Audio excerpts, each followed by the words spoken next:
Livro da genealogia de Jesus Cristo, filho de Davi, filho de Abraão.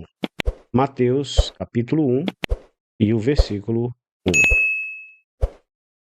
Uma das coisas que mais me impressiona é como o evangelista Mateus começa o seu evangelho. Livro, o que pode ser dito também como registro da genealogia ou da descendência de Jesus Cristo, filho de Davi, filho de Abraão. A última palavra do Velho Testamento é a palavra maldição. No caso ali, maldição é o julgamento de Deus sobre aqueles que rejeitam a mensagem de exortação ao arrependimento que seria apresentado pelo servo do Senhor, profetizado ali em Malaquias capítulo 4 e o versículo 6. Porém, o Novo Testamento começa com esta declaração, que aparenta ser algo meramente técnico ou algo que sacia a curiosidade humana, um registro dos antepassados do Senhor Jesus Cristo segundo a carne. Porém, é muito mais do que isso. Deus havia prometido a Davi que seu reino seria estabelecido para sempre por meio de um descendente. 2 Samuel, capítulo 7, versículo 12 até o versículo 13. E que, através de Abraão, todas as famílias da terra seriam abençoadas. Gênesis, capítulo 12 e o versículo 3. Então, Mateus começa o seu evangelho relatando a genealogia, ou, no caso, os antepassados do Senhor Jesus Cristo segundo a carne, que passa por Davi e que passa por Abraão. Talvez você ainda não parou para pensar nisso. Jesus é filho de Davi e filho de Abraão.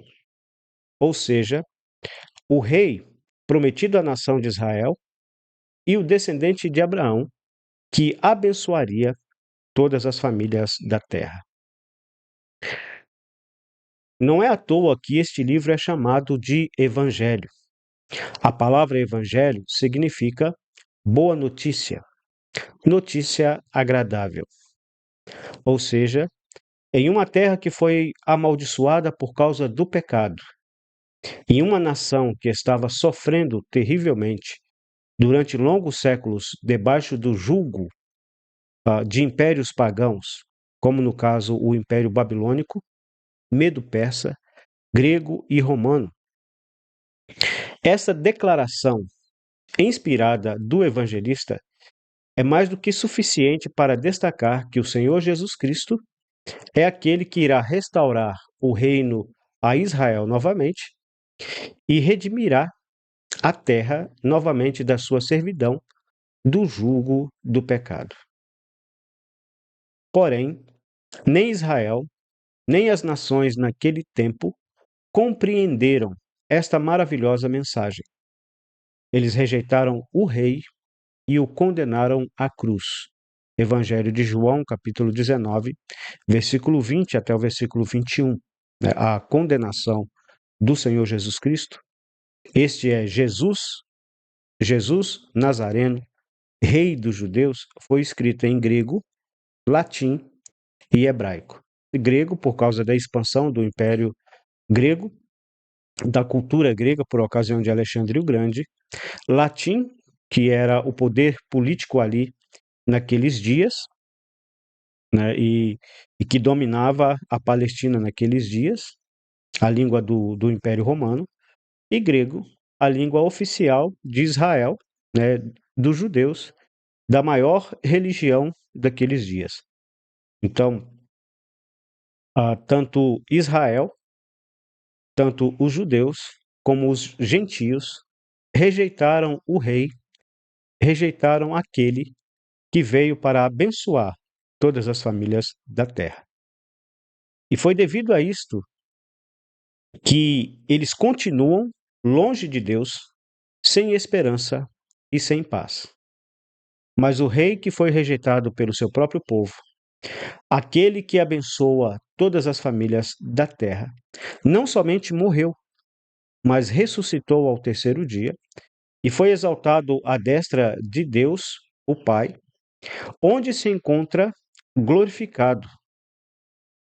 Neste tempo presente, esse mesmo Jesus, que é o Rei, né, o abençoador de todas as famílias da terra, ele está acessível a todo aquele que é arrependido do seu pecado, confia nele como Senhor e Salvador da sua alma.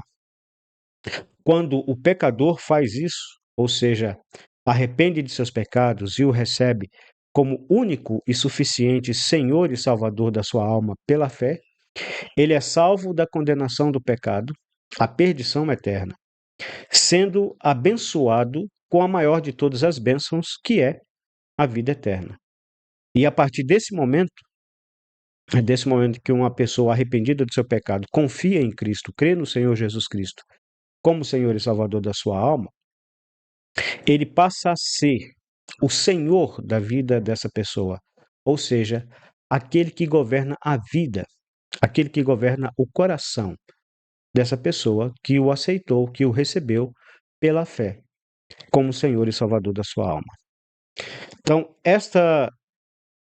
Essa declaração inspirada do evangelista, Jesus, filho de Davi, filho de Abraão, é a boa notícia de que qualquer ser humano pode ter a sua vida governada por Cristo e abençoada por Ele. Agora, permita-me fazer uma pergunta a você. Você já entregou o governo da sua vida ao Senhor Jesus Cristo? Arrependendo de seu pecado e confiando nele como seu Senhor e Salvador pessoal? Você já tem a vida eterna, a maior de todas as bênçãos, por tê-lo recebido pela fé? Se não, ele, o Senhor Jesus Cristo, está de braços abertos. Ainda ele é a boa notícia. Ainda ele convida humildemente: vinde a mim todos os que estáis cansados e sobrecarregados, e eu vos aliviarei. Ainda ele é o Salvador.